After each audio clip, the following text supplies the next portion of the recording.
Hi friends, నేను మీ సత్యాను. ఈరోజు నేను అరటి పువ్వు అండి. ఇది అరటి పువ్వుతో మనం ఇలా దొంగ పోలీసులు ఏరేసుకొని తీసుకొని పక్కన గ్రైండ్ చేసుకొని నీళ్లు వేసుకొని పక్కన పెట్టుకోండి. శుభ్రంగా కడిగేసుకొని పక్కన పెట్టుకొని ముందుగా చిన్న మిక్సీ జార్లోని మనం నూపప్పు 2 స్పూన్లు నూపప్పు, 1 స్పూను చిలకాయ పలుకులు, వేయించిన చిలకాయ పలుకులు, అలాగే 1/2 స్పూను ధనియాలు, అందులోనే లవంగం 1 లవంగం వేసుకోండి. వేసుకొని ఒకసారి మిక్సీ చేసుకోండి. కొద్దిగా జీలకర్ర కూడా వేసుకోండి. 1 ఎండుమిర్చి వేసుకొని ఒకసారి గ్రైండ్ చేసుకోండి. ఇలా గ్రైండ్ చేసుకొని పొడిలో ఉల్లిపాయ ముక్కలు, టమాటా వేసుకొని గ్రైండ్ చేసుకోండి. అందులోనే వెల్లుల్లిపాయలు అంటే నేను లెక్క చెప్పట్లేదండి మీకు. అందులోనే కొద్దిగా మన నిమ్మకాయ సైజు చింతపండు కూడా వేసుకొని గ్రైండ్ చేసుకోండి.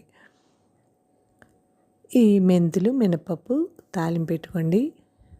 నూనె వేసుకొని అందులోనే పచ్చిమిరపకాయ ముక్కలు, ఉల్లిపాయ ముక్కలు,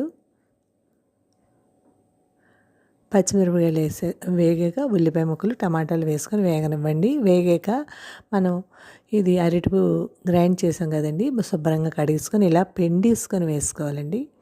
పిండిసుకొని ఒకసారి వేగనివ్వండి.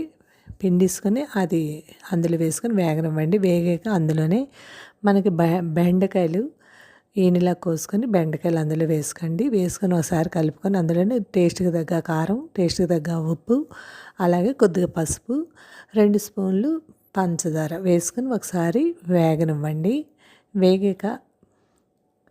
వేగిన వల్ల పచ్చి వాసన పోతుందండి అరటి పువ్వు. అందువల్ల ఒకసారి వేగనిచ్చాక అందులో కొద్దిగా నీళ్లు వేసుకొని ఇలాగ మూత పెట్టుకొని మగ్గనివ్వండి.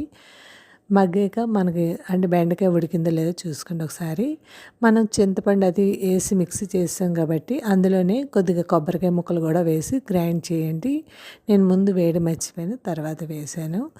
మళ్ళీ మెత్తగా ఆడుసుకొని వేసుకున్నాను ఇలాగా. అంటే కొబ్బరికాయ ముక్కలు వేసుకున్న వాళ్ళు మీకు హోటల్ స్టైల్ రెసిపీ లాగా ఉంటుంది.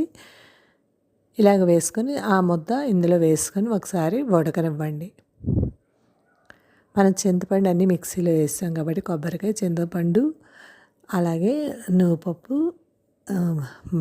చిలకాయ పలుకులు, ఎండుమిర్చి, లవంగ మొగ్గ వేసుకున్నాం కాబట్టి గ్రైండ్ చేసుకున్నాం కాబట్టి ఆ ముద్ద ఇందులో వేసుకొని మనం ఇలా ఒకసారి మగ్గనివ్వండి.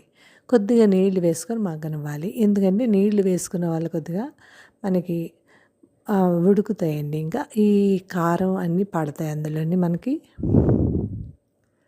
టేస్ట్ బాగుంటుందండి. మగ్గుతుంది అనమాట. మగ్గిన వల్ల ఇంకా టేస్ట్ బాగుంటుంది.